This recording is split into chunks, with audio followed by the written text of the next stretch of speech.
What's different about the housing market today and the recession in 2008? I'll share a few thoughts with you.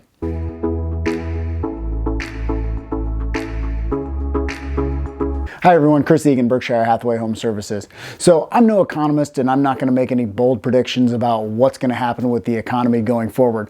But I will share some insight about how the housing market was back in the recession of 2008 and then where we are today. I started my real estate career right at the end of 2007. So I noticed some distinct differences between the market then, as far specifically the housing market then, and then the housing market today. We are not in a recession. Technically a recession is defined as the GDP going down for 2 straight quarters, and we haven't had that yet. We are in a bear market as far as the stock market goes and may or may not be heading into recession, but there are some economic uncertainties clearly right now with the coronavirus. So there's 4 things that I think that are distinctly different from now till back then. So back then, 2008 through about 2012, when we were going through that real rough economic time, inventory in the housing market, especially in Omaha, Nebraska, was extremely high. We were sitting usually around 6,000 homes on the market at any given time, and that's existing residential homes. Today, we're hovering anywhere from like 1,000 to 1,500. It depends. It will ebb and flow, but we are at substantially lower inventory than we were back then. The second thing I notice in today's environment is that mortgage interest rates are much lower than they were compared to the recession of 2008. Right now, you can get a mortgage, and they will fluctuate a little bit, but you can get them anywhere between 3 to 3.25%, 3.5%. They've been hovering right in that range for a 30-year fixed mortgage. Back in 2008 through about 2012, they were anywhere between 4 to 6% during that time period.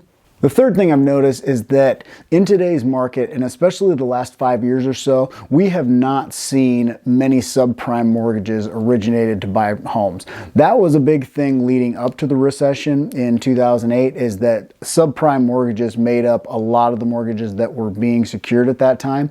We have not seen those recently. So this goes into my 4th reason as to why the market's different today than it was back in 2008, is that homeowners today have a lot more equity in their homes than they did back then. A stat that I just read, according to the Federal Reserve, is that collectively Americans have 64.7% equity in their homes. Now, I think that stat's a little bit misleading because that will take into account also people that have their homes paid off.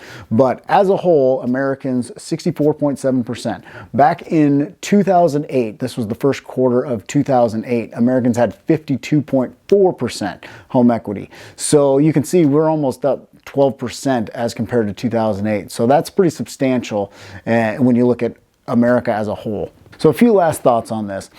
The market today, as compared to back then, the biggest single difference probably is that the housing market is what caused the recession back then. It was the subprime mortgages, the mortgage-backed securities that were being packaged and then sold that were then defaulted on, and that had a ripple effect through Wall Street.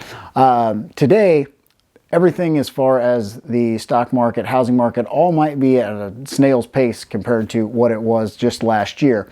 However, it's caused by an outside factor, the virus. So I, of course, have no idea what's going to happen with the economy or the market, the housing market going forward. But I do think that there are just some distinct differences now compared to back then.